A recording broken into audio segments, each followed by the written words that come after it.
nhìn nó thật to ra ni tên mà lưu nhìn to là ngà bên là gì mà luôn dùng gì này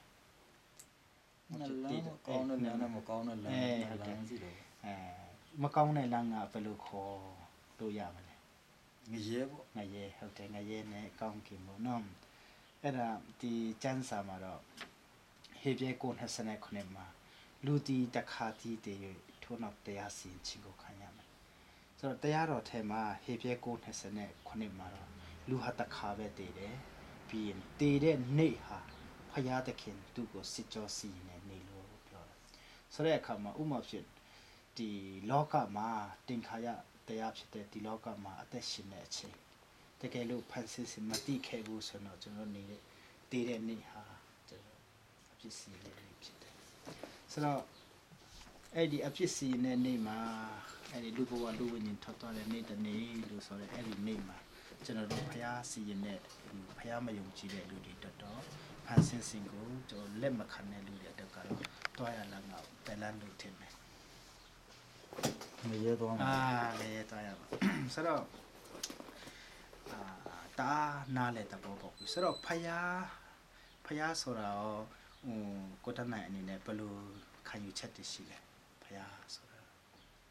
အများကြီးဖယားတွေเนาะအဲ့လို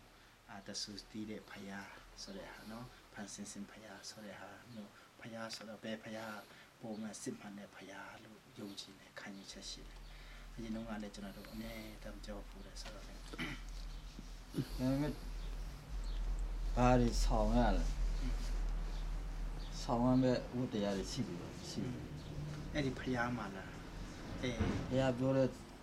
ဘုရားဟောတဲ့တရားတွေပေါ့ဘာမလုပ်ရဘူးဘာမလုပ်ရဘူးကောင်းတယ်မကောင်းအဲ့ဒါတွေပေါ့အဲ့ဒီထက်တော့အဲ့ဒီဖယားကဘယ်ဟာဖယားမျိုးဆိုတာပိုကောင်းမလို့ယုံကြည်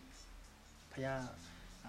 လူတချို့ပြောတယ်ဖယားအများကြီးရှိတယ်နော်။ဘာဖြစ်နေကိုယ်ွယ်တဲ့လူတွေရှိတယ်လေ။အော်နေဆိုတာဒီလောကမှာသူတာတိစာရှိနဲ့နေတိုင်းသူမလာဘူးဆိုတော့နေမထွက်ဘူးဆိုတော့လူသားအလုံးဟာပေါင်ကြပြီးမှပြည့်စည်မယ်နေကိုကိုယ်ွယ်ကြတယ်တချို့အိန္ဒိယလူတွေကဒီနွားကိုလည်းကိုယ်ွယ်တယ်လေဒီနွားနှုတ်တာကျွန်တော်ကလာရီအတွက်မရှင်းမဖြစ်ဘူးကလာရီအသက်ရှင်လို့မရနွားကိုစီခေါ်ကြတယ်ကိုယ်ွယ်ကြတချို့ဆိုမြေကြီးကိုစီခေါ်တယ်ဟိုးမြေကြီးဒါစီခေါ်တယ်သူတို့အဲ့ဒီမြေကြီးကမြေကြီးဖယားဘာဖြစ်လို့လဲဆိုတော့မြေကြီးကနေပဲကျွန်တော်စာဝတ်နေထွက်လာတယ်ကျွန်တော်တို့အစားတွေလည်းမြေကြီးကနေပဲထွက်လာရွှေငွေပရမများလည်းမြေကြီးကနေထွက်လာအားလုံးဟာမြေကြီးကနေထွက်လာတဲ့မြေကြီးကဖယားပဲအဲ့လိုပို့ပေါ်ကြတယ်ဆိုတော့ကျွန်တော်တို့ဒီနေ့ဟာထာဝရဘုရားအကြောင်းเนาะစัจ java အားလုံးကောင်းကင်တဲ့မြေကြီးသူဒီယောဟန်တစ်73မှာတော့ဖန်ဆင်းတော်မူခြင်းနဲ့ကင်းလွတ်လပ်ဖြစ်တော့အရာသဆုံးတစ်ခုများလောကမှာဖြစ်လာတဲ့အရာတွေ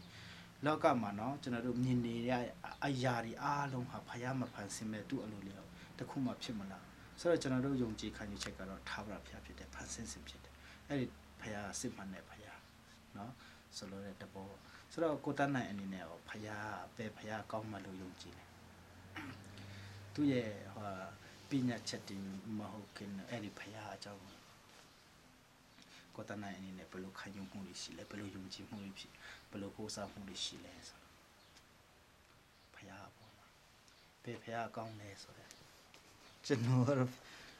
ဖယားဘေဖယားရဲ့လို့တော့မဟုတ်ဘူးဖယားကတော့ကျွန်တော်တဆူပဲရှိတယ်လို့ထင်ဟုတ်ကဲ့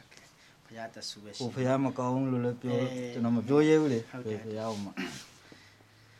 မပြောရဲဘူးဆိုတဲ့နေရာမှာတော့နည်းနည်းလေးဖယားဒီများမဲ့ပုံဖယားများတော့မဟုတ်လေ